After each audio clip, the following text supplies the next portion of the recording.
नमस्कार, मी प्रियदर्शनी. तुम्हा सगळ्यांचं स्वागत आहे इंजिनिअरिंगच्या वाटेनं या आपल्या खास सिरीजमध्ये. बऱ्याचदा असं होतं की आपल्याला कुठे जायचंय, कुठली शाखा निवडायची आहे हे आपल्याला 12वी पर्यंत कळतच नाही आणि अगदी मार्क पडतात आणि मग आपली धावाधाव सुरू होऊन जाते. या सगळ्या धावाधावीमध्ये एक जरी निर्णय आपला चुकला तरी तो आपल्या पुढच्या आयुष्यावर खूप मोठा परिणाम करतो आणि असेच निर्णय चुकू नये यासाठीच ह्या सिरीजचा हा घाट घातलेला आहे. तर आपण स्वागत करूया या सिरीज मध्ये डॉक्टर रामदास बिरादारी यांचं. गेली अनेक वर्ष इंजिनिअरिंग क्षेत्रामध्ये हाडाचे शिक्षक म्हणून त्यांनी नावलौकिक मिळवलेला आहे आणि इंजिनिअरिंगच्या वाटेनं जाताना आपल्या चुका आपण कशा टाळू शकतो या सगळ्यांवर आज आपण चर्चा करणार आहे. रामदास सर, स्वागत आहे तुमचं मॅक्स वुमेन मध्ये. आपण बघतोय की आता या वर्षी नेहमीप्रमाणे इंजिनिअरिंगच्या ऍडमिशनची प्रोसेस सुरू झालेली आहे, पण या प्रोसेसमध्ये काही बदल केलेला आहे. आता या बदलामध्ये मुलांनी आणि पालकांनी नक्की काय काळजी घ्यायची आहे आणि हे बदल कसे परिणाम करणार आहेत? थँक्यू. ॲक्च्युअली यावर्षीची इंजिनिअरिंगची प्रोसेसच थोडी बदललेली आहे आणि या बदललेल्या प्रोसेसमुळं थोडा उशीर पण होत असतो. दरवर्षी या स्टेजला साधारणतः फर्स्ट राऊंड सुरू व्हायचा, पण अजूनही मेरिट लिस्टच लागलेली नाही. ती 24 तारखेला फायनल होणार आहे. तर चेंजेस काही खूप मोठे चेंजेस नाहीत, पण 2च्या ऐवजी 3 राऊंड झालेले आहेत. आणि सर्वात महत्त्वाचा जो चेंज आहे की प्रत्येक वर्षी 3 राऊंड झाल्यानंतर एक स्पॉट राऊंड व्हायचा आणि त्यानंतर मॅनेजमेंट कोट्याचे ॲडमिशन्स किंवा इन्स्टिट्यूट लेवल ॲडमिशन्स व्हायचे. तर यावरती थोडा कंट्रोल ठेवण्यासाठी एक गव्हर्नमेंटनं अतिशय चांगलं पाऊल उचललेलं आहे की इन्स्टिट्यूट लेवल ॲडमिशन पण म्हणजे या प्रोसेसचाच भाग झालेला आहे.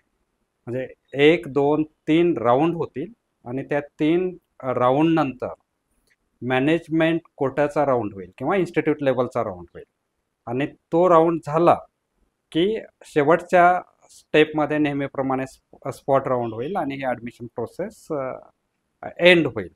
पण मला वाटतंय इंजिनिअरिंगची प्रोसेस बदलली आहे, पण याचा इम्पॅक्ट असा होतोय की खूप वेळ लागतोय, वेळ जातोय. त्यामुळं पालकांचा पेशन्स सुटतोय किंवा ते सध्या घाबरलेल्या अवस्थेत आहेत. तर मी तर एक पालकांना विद्यार्थ्यांना सांगेन की तुमच्या एकट्यासाठीच हा वेळ लागत नाही, तो सर्वांसाठीच आहे. तर एक काळजीपूर्वक या प्रोसेसचा भाग म्हणून आपण पुढं जात राहायचं, प्रत्येक वेळेस व्यवस्थित अभ्यास करायचा.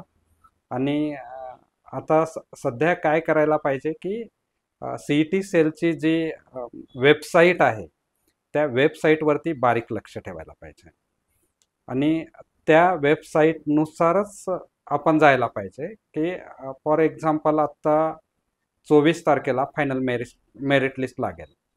तर ते फायनल मेरिट लिस्ट लागण्याच्या अगोदर काही गोष्टीचं प्रिपरेशन करायचं की साधारणतः आपल्याला कुठलं कॉलेज घ्यायचं आहे किंवा कुठली ब्रँच निवडायची आहे, कुणाची आपण भेट घ्यायला पाहिजे, कुणाचा सल्ला घ्यायला पाहिजे.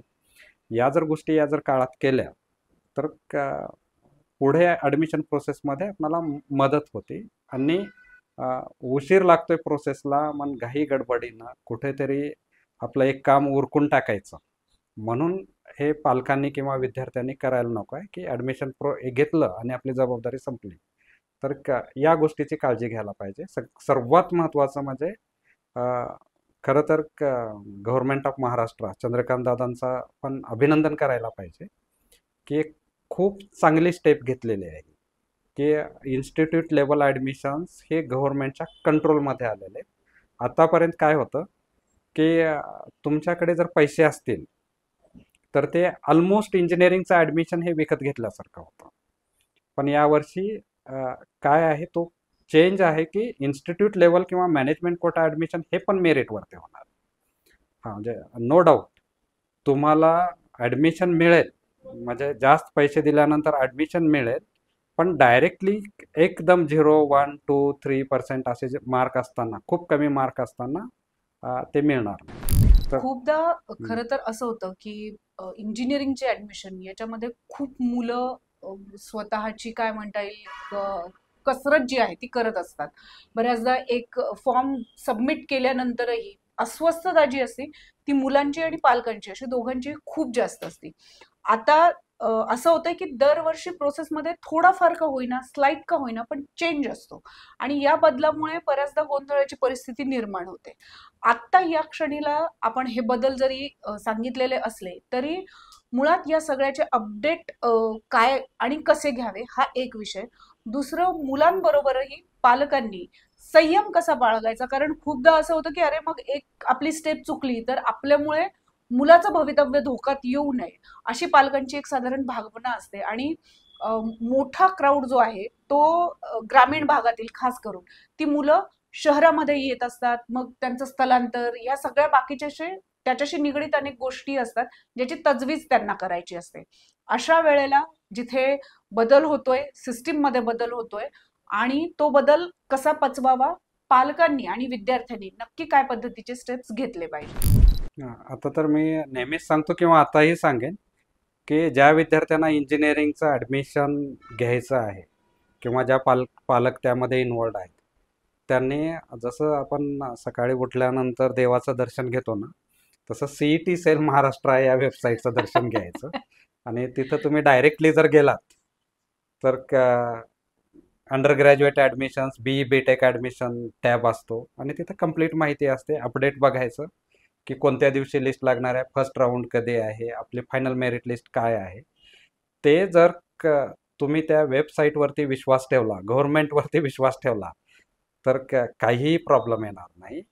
आणि 100% एक इंजिनिअरिंगच्या विद्यार्थ्यासाठी चांगली गोष्ट आहे की असं रेंगाळलेल्या प्रवेश प्रक्रियेच्या वेळेस आपला संयम खूप महत्वाचा असतो. तर नंतर नोकरीत याचा खूप उपयोग होतो. हो, म्हणजे पहिली स्टेप संयमी व्हायची तर आपली प्रोसेसच शिकवते. तर त्याला काही पर्याय नाही. आणि तुम्ही काही जर केलात, चिडचिडी केलात, तर you can not change the timing and process. तर ते एक प्रोसेस सोबत जायचं. याआधी जेव्हा नीट आणि इंजिनिअरिंग या दोन्हींचीही जेव्हा ऍडमिशन प्रोसेस असायची तेव्हा त्या ग्राउंडवर ज्या पद्धतीची गर्दी असायची त्या गर्दीत आपण ती अस्वस्थता खरं तर अनेक वर्षानुवर्ष पाहिलेली आहे. आता फक्त ती अस्वस्थता इतरत्र दिसते आपल्याला, कारण ही सगळी प्रोसेस ऑनलाईन झाल्यामुळे ती इतरत्र दिसते, पण पालकांमध्ये ती आहे अजूनही. मागं तर काय व्हायचं की ज्यावेळेस आमचे इंजिनिअरिंगचे स्पेशली ॲडमिशन व्हायचे ते बेसिकली काही स्पेसिफिक ठिकाणी व्हायचे. Government engineering Aurangabad, Walchand college Sangli किंवा COEP पुणे. हे त्यावेळेस तर कधी कधी रात्रभर जागून काढावी लागायची आणि प्रत्येक विद्यार्थी तिथं असल्यामुळं जास्त गोंधळ व्हायचा.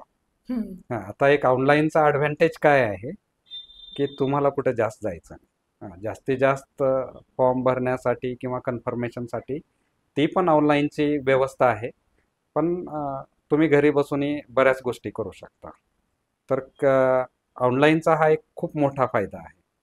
फक्त ऑनलाईनमध्ये काय होतं की एकमेकांना फोन करून विचारतात काय आहे काय नाही. त्यापेक्षा मी सर्व पालकांना काय सांगेन की खरंच या काळात तुम्हाला टेन्शन आलं किंवा काय होईल असं जर चिंता वाटत असेल तर प्रत्येक ठिकाणी म्हणजे ऑलमोस्ट मॅक्झिमम कॉलेजेसमध्ये ही व्यवस्था आहे. म्हणजे सेंटर्स आहेत, ॲडमिशन सेंटर आहेत. तर FC सेंटर्स म्हणतात त्याला. तिथं जायचं, तिथे एखादी दुसरा तरी तज्ज्ञ प्राध्यापक असतो, त्यांच्याशी थोडा गप्पा मारायचा म्हणजे आपण रिलॅक्स होतो आणि कदाचित ॲडमिशन प्रोसेसमध्ये हेल्प पण होते. म्हणजे थोडक्यात असं आहे की ऍडमिशन काउन्सिलर पेक्षा आपण एक मानसिक थेरपी त्याच्या निमित्ताने घेता येऊ शकेल आपल्याला. असं जरी असलं तरी या सगळ्या इंजिनिअरिंगच्या प्रोसेसमध्ये आपण आता या भागामध्ये इंटरव्ह्यूज किंवा झालेला बदल जो कसा आहे आणि तो कसा पचवायचा याबद्दल बोललेलो आहोत. पण आपण पुढच्या भागामध्ये मुळात इंजिनिअरिंगची ब्रांच कुठली निवडायची आणि ती निवडताना काय काळजी घेणार आहोत हे आपण बघणार आहोत, पण दुसऱ्या भागामध्ये. त्यामुळे बघत राहा. आणि दुसरा भाग तुम्हाला कसा वाटला त्याबरोबरीनं पहिल्या भागातली ही माहिती तुमच्या उपयोगाची आहे की नाही आहे ते नक्की सांगा. पुन्हा भेटूया रामदास सरांसह. थँक्यू. थँक्यू.